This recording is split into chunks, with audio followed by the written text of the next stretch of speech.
ఉగ్రవాదుల క్యాంపులు ధ్వంసం చేయాలి, ఉగ్రవాదానికి చెక్ పెట్టాలి అని మన మిసైల్ నమో గారు రాత్రికి రాత్రి ఉగ్రవాదుల క్యాంపుల పైన మనం కూడా అటాక్ చేస్తాం జరిగింది. దాంట్లో పాకిస్తాన్ కూడా ఏకంగా భారతదేశం పైన రాత్రికి రాత్రి మిసైళ్ళు కానివ్వండి, డ్రోన్లు పంపించి మన కీలకమైన ఇన్స్టలేషన్స్ పైన అటాక్ చేయాలన్న ఆలోచనలు ఉన్నప్పుడు మన జవాన్లు దేశానికి నిలబడి మేము నిలబడతాం, మేము పోరాడతాం, దేశాన్ని మేము కాపాడుతాం చెప్తాం జరిగింది.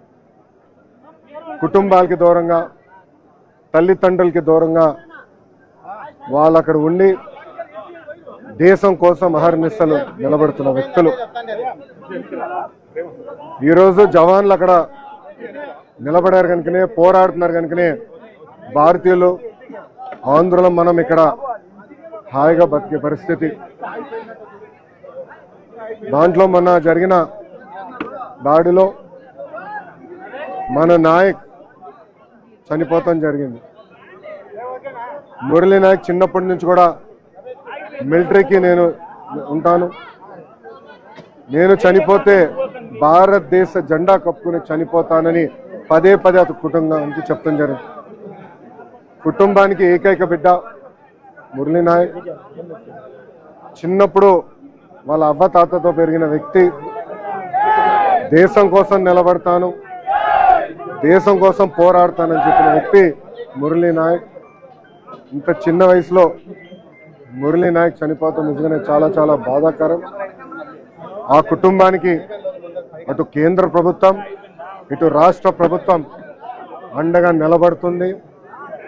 గౌరవ ముఖ్యమంత్రి గారు మాతో మాట్లాడారు, ఉప ముఖ్యమంత్రి గారు, అదేవిధంగా హెల్త్ మంత్రి మన సత్యకుమార్ గారితో మాట్లాడి ఆ కుటుంబానికి ప్రభుత్వం నుంచి ఆర్థిక సాయం కింద 50 లక్షల రూపాయలు, దాంతోపాటు 5 ఎకరాల భూమి, ఇల్లు కట్టుకునేదానికి 300 గజాలు ప్రభుత్వం అందజేస్తాం జరుగుతుంది.